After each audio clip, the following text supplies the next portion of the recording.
नमस्कार दोस्तों, हर्षित द्विवेदी एजुकेशन द्वारा बनाया और एक वीडियो में आपका स्वागत है। मेरा नाम है विनीत सागर। आज इस वीडियो में हम डिस्कस करने वाला है फ्लेक्स फ्यूल व्हीकल्स के बारे में। Recently ministry of road transport and highways ने एक स्टेटमेंट में यह बोला कि government is looking to ask manufacturers to start making flex engines. Government of India जितने व्हीकल मैन्युफैक्चरर्स है उनको ये बोलने वाला है कि आगे से आप जितने गाड़ियां प्रोड्यूस करोगे उसमें फ्लेक्स इंजन्स होनी चाहिए। अब ये फ्लेक्स इंजन्स क्या है मैं आपको आगे बताऊंगा। New guidelines for the use of flexible fuel vehicles using flex engines is expected to be issued by the third quarter of current year. मतलब गवर्नमेंट का प्लान जो है फ्लेक्स इंजन्स मैन्युफैक्चर करवाने का, ये बहुत ही जल्दी होने वाला है। इसका कारण क्या क्या है, फ्लेक्स फ्यूल व्हीकल क्या होता है, फ्लेक्स इंजन्स क्या होता है, इससे क्या क्या फायदा हमें हो सकता है, ये सब हम डिस्कस करेंगे आज के इस पर्टिकुलर वीडियो में। तो आगे जाने से पहले लेक्चर पर लाइक का बटन जरूर दबाइएगा। चैनल को अब तक सब्सक्राइब नहीं किया हो तो सब्सक्राइब भी कीजिएगा। हमें सपोर्ट करने के लिए आप चैनल के मेंबर बन सकते हो ज्वाइन बटन के थ्रू। शुरू करने से पहले कुछ इंपॉर्टेंट इंफॉर्मेशन आपको बताना पड़ेगा, तब आपको ये क्लियरली समझ में आएगा। देखिए, हमारे देश में जो क्रूड ऑयल हम इंपोर्ट करते हैं, हमारी रिक्वायरमेंट का 86% हम इंपोर्ट करते हैं। दूसरे देश के ऊपर हम डिपेंडेंट है। कौन कौन से देश है? United states of America, Saudi Arabia, Iran जैसे देशों में से हम क्रूड ऑयल इंपोर्ट करते हैं। वही क्रूड ऑयल हम इंडिया में लाने के बाद उसको ऑयल रिफाइनरीज में रिफाइन करके पेट्रोल, डीजल या डिफरेंट पेट्रोलियम प्रोडक्ट्स करके बेचते हैं। तो आप समझ गए होंगे इंडिया का कितना खर्च होगा, इतना ज्यादा क्रूड ऑयल इंपोर्ट करने में बहुत ज्यादा है। और इंटरनेशनल मार्केट में जब ये क्रूड ऑयल का प्राइस बढ़ता है, जिसको OPEC organisation of petroleum exporting countries ये डोमिनेट करके रखा हुआ है, वो जो रेट बोलेंगे वो आंख बंद करके हमें देना पड़ता है। हमारा कोई पावर नहीं है इन रेट्स को बढ़ाने में या घटाने में। ठीक है, तो ये जो डिपेंडेंसी है उसको कम करने का क्या क्या कर सकता है? दो चीजें कर सकता है। एक तो है ये जो फॉसिल फ्यूल्स है उसको यूज करना ही बंद कर दो, कि हमारे देश में जितने गाड़ियां हैं वो धीरे धीरे इलेक्ट्रिक व्हीकल बना दो, या आगे जो व्हीकल प्रोड्यूस होंगे वो केवल इलेक्ट्रिक व्हीकल्स ही होगा। पर ये इतना जल्दी होने वाला काम नहीं है।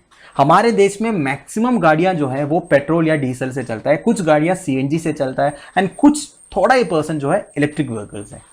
आप देखिए, और एक ऑप्शन गवर्नमेंट ऑफ इंडिया के पास यह है कि फ्लेक्स फ्यूल व्हीकल प्रोड्यूस करवा दो व्हीकल मैन्युफैक्चरर से। अब आप पूछोगे फ्लेक्स फ्यूल व्हीकल क्या होता है? देखिए, सिंपल भाषा में फ्लेक्स फ्यूल व्हीकल वो व्हीकल होता है जिसमें फ्लेक्स इंजन फिट होता है। अब फ्लेक्स इंजन क्या है मैं आपको बताऊंगा। देखिए दोस्तों, इससे पहले आपको और एक चीज समझना होगा, एथेनॉल ब्लेंडिंग क्या होता है। आपने एथेनॉल ब्लेंडिंग के बारे में सुना होगा। एथेनॉल ब्लेंडिंग मतलब फ्यूल में जब हम एथेनॉल मिक्स करते हैं उसको एथेनॉल ब्लेंडिंग बोलते हैं। प्रेजेंटली हमारे देश में करीब 8.6% एथेनॉल फ्यूल में मिक्स करते हैं। तो हमारी जो गाड़ियां हैं इतने ब्लेंडिंग में चलता है, कोई प्रॉब्लम नहीं है। गवर्नमेंट का टारगेट यह है 2022 तक 10% एथेनॉल ब्लेंडिंग होना चाहिए पूरे फ्यूल में, एंड 2030 तक ये जो एथेनॉल ब्लेंडिंग है वो 20% होनी चाहिए। इससे फायदा क्या है? ऑब्वियस ही बात है दोस्तों, जितना ज्यादा एथेनॉल हम मिक्स करेंगे उतना कम हमें क्रूड ऑयल इंपोर्ट करना पड़ेगा। इसे बोला जाता है करीब 30,000 करोड़ तक हम बचा सकते हैं। ठीक है, तो आप समझ गए होंगे एथेनॉल ब्लेंडिंग का फायदा क्या क्या है।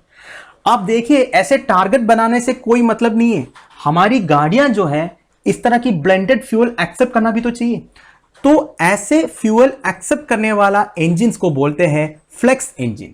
देखिए, a flex fuel vehicle means that one can run entirely on ethanol or a blend of petrol and ethanol। इसलिए government of India, basically ministry of road transport and highways, vehicle manufacturers को यह बोल रहा है कि आगे आने वाले टाइम पे आप जितने गाड़ियां प्रोड्यूस करोगे उसमें फ्लेक्स इंजिन होनी चाहिए जो एथेनॉल में चलेगा या ए ब्लेंड ऑफ एथेनॉल या पेट्रोल में से चलेगा। समझ में आ गया? अब दोस्तों, और एक एडवांटेज ये है, ethanol is a better fuel then petrol and is also pollution free and indigenous. देखिए, एथेनॉल क्या है? इथेल अल्कोहल है। और ये बनता कहां से है? ये है शुगर केन मोलासेस से, शुगर केन से बनता है, और ग्रेन से बनता है। ग्रेन मतलब जो राइस, व्हीट वगैरह होता है। अब ये दोनों के लिए हमारे देश में इतनी कमी तो नहीं है, अबेंडेंट है, तो इसे हम आराम से एथेनॉल बना सकते हैं। ऊपर से ये पोल्यूशन फ्री है। फॉसिल फ्यूल्स जब बर्न करते हैं जितना पोल्यूटेंट्स रिलीज होता है, ऐसा एथेनॉल जलाने से निकलता नहीं है। तो एथेनॉल बेसिकली इसे पोल्यूशन फ्री फ्यूल। और एक चीज ये है, एडवांटेज ये है कि आप जितना शुगर केन एंड ग्रेन्स को यूज करोगे उतना ज्यादा फार्मर्स को भी इनकम होगा। आप देखिए जो ऑयल कंपनीज है वो ब्लेंडिंग के लिए शुगर केन तो खरीदेगा ना फार्मर्स से, तो हमारी जो शुगर केन इंडस्ट्री या शुगर इंडस्ट्री है वो भी रिवाइव होगा।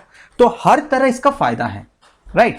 और एक चीज मुझे ये बोलना था, मैंने आपको बोला था E20 का जो टारगेट है गवर्नमेंट ऑफ इंडिया का, मतलब एथेनॉल में फ्यूल में 20% एथेनॉल मिलने का जो टारगेट है 2030 बोला था, पर लास्ट जनवरी में गवर्नमेंट ऑफ इंडिया ने इसको रिवेस करके 2025 कर दिया था। ठीक है, ये ध्यान दीजिएगा, मैंने गलती से बोला था 2030 नहीं, E20 टारगेट इंडिया का 2025 है, राइट। अब दोस्तों देखिए, presently about 8.5% ethanol is mix with petrol. मैंने आपको 8.6% शायद बोला था, 8.5% प्रेजेंटली मिक्स करते हैं। Petrol powered vehicles constitute over 76% of total passenger vehicles sales in India. ठीक है, हमारे देश में जितना गाड़ियां निकलता है उसमें से 76% अभी के लिए पेट्रोल इंजन है। आप ये पढ़िए, आप aiming for an eco boost, oil industry experts have allayed fears over mixing ethanol with petrol and say it can not damage engines. आप देखिए दोस्तों, कुछ भी पॉलिसीज जब गवर्नमेंट लेके आते हैं उसका कुछ ड्रॉबैक्स भी होते हैं। अब व्हीकल डीलर्स का कहना यह है, since ethanol can absorb moisture from atmosphere, dealers say it can cause issues with vehicle engines. अब एथेनॉल में क्या है ना, ज्यादा ऑक्सीजन कंटेंट है, उसका एक फायदा भी है, पूरा कंबशन हो जाता है, पर उसके साथ साथ मॉइस्चर वो अब्सॉर्ब करते हैं, तो गाड़ी का जो इंजन है वो खराब हो सकता है। इसलिए तो गवर्नमेंट बोल रहा है मैन्युफैक्चरर्स को, आप ऐसा इंजन बनाइए जिसमें एथेनॉल से कोई प्रॉब्लम नहीं होगा और स्मूथ चल रहा हो। ठीक है, पर ऑयल इंडस्ट्री एक्सपर्ट्स ने यह बोला है ऐसा कुछ नहीं होगा। Ethanol is a biofuel obtained primarily from sugarcane, ये मैंने आपको बता दिया। Blending of ethanol with petrol reduces dependence on fossil fuel and helps the environment. Environment friendly fuel है, एनवायरनमेंट को बहुत ज्यादा हेल्प करेगा ये। The government had set a target of 10% ethanol per litre of petrol. Ethanol is blended through a separate pumping and metering mechanism. आप ethanol कैसे blend करते हैं, उसकी प्रोसेस क्या है, इतना डीप जाने की कोई जरूरत तो नहीं है, ये तो आपको पता ही है। Once blended ethanol can not be separated from petrol. ये स्टेटमेंट आप ध्यान दीजिएगा, क्योंकि ऐसा स्टेटमेंट यूपीएससी पूछ सकता है। ठीक है, ऐसा एक स्टेटमेंट आ जाए, once blended ethanol can not be separated from petrol, true और फॉल्स आपको बताना होगा, तो ये नोट करके रख दीजिएगा, राइट। अब दोस्तों और एक इंपॉर्टेंट इंफॉर्मेशन ये है, हाउ गवर्नमेंट इज पुशिंग। ये आपके एग्जामिनेशन पर्सपेक्टिव में वेरी इंपॉर्टेंट है। देखो दोस्तों, फॉसिल फ्यूल के डिपेंडेंसी कम करने के लिए गवर्नमेंट ऑफ इंडिया क्या क्या एक्शंस ले रहा है, ऐसा एक क्वेश्चन बन सकता है ना मेंस के लिए। तो अब देखिए, कुछ इंपॉर्टेंट पॉइंट्स इसमें है। गवर्नमेंट ने E10 E20 का टारगेट्स तो बना दिया, अब उसको अचीव करने के लिए बहुत सारी चीजें करना पड़ेगा। क्या क्या है? Government has been encouraging diversion of excess sugarcane and sugar to ethanol for supplying to oil marketing companies. Government जितना एक्सेस शुगरकेन है, देखिए शुगरकेन ग्रेन्स वगैरह हो गया, वो हमारी कंजप्शन के लिए भी तो चाहिए, तो उससे जो एक्स्ट्रा बनता है वो पूरा वो ऑयल मार्केटिंग कंपनीज को दे रहा है और उनको बोल रहा है आप जितना एथेनॉल बना सकते हो वो बना दो। ठीक है, earlier the government had fixed a target of 10% blending of fuel grade ethanol with petrol by 2022। देखिए गवर्नमेंट ने अपना जो टारगेट था, पहले E10 का टारगेट था 2022 एंड 20% का था 2030। अब गवर्नमेंट ऑफ इंडिया ने रिवेस किया सारे टारगेट्स को। ठीक है, जो 2030 था 20% ब्लेंडिंग टारगेट का, उसको 2025 कर लिया।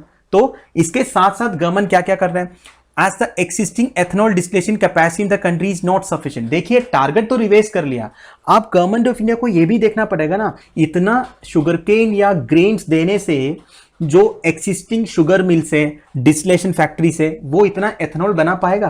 तो गवर्नमेंट ऑफ इंडिया ने क्या बोला, एक्सिस्टिंग शुगर मिल्स को, डिस्टिलरीज को, जो नया एंटरप्रेन्योर्स है उनको यह बोला आप जितना आपका कैपेसिटी बढ़ा सकता है उतना बढ़ाओ। नया डिस्टिलरी खोलना है खोल लो, उसके लिए आपको क्या चाहिए, लोन्स चाहिए, इंसेंटिव्स चाहिए, कुछ हेल्प चाहिए, वो सारे हम करेंगे, बस आप अपना कैपेसिटी बढ़ाओ और ज्यादा एथेनॉल प्रोड्यूस करो।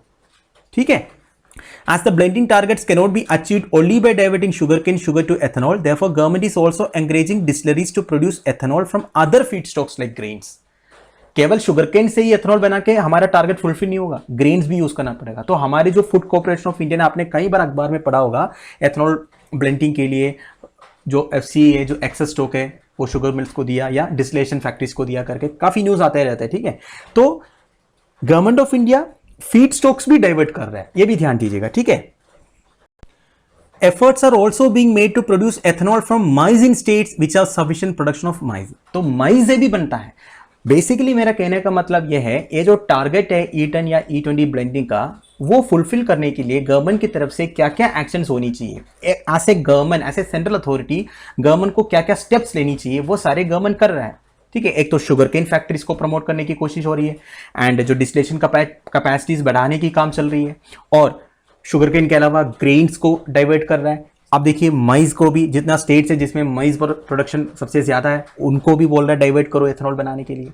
तो हमारी जो डिपेंडेंसी है क्रूड ऑयल में वो हम कम कर सकते हैं इसी तरह। और ऊपर से एनवायरनमेंट के लिए, बेसिकली नेचर के लिए भी एक बहुत बड़ा हेल्प होगा। उतना कम फॉसिल फ्यूल जलेगा ना, उतना कम पॉइजनस गैसेस रिलीज होगा एटमॉस्फेयर में।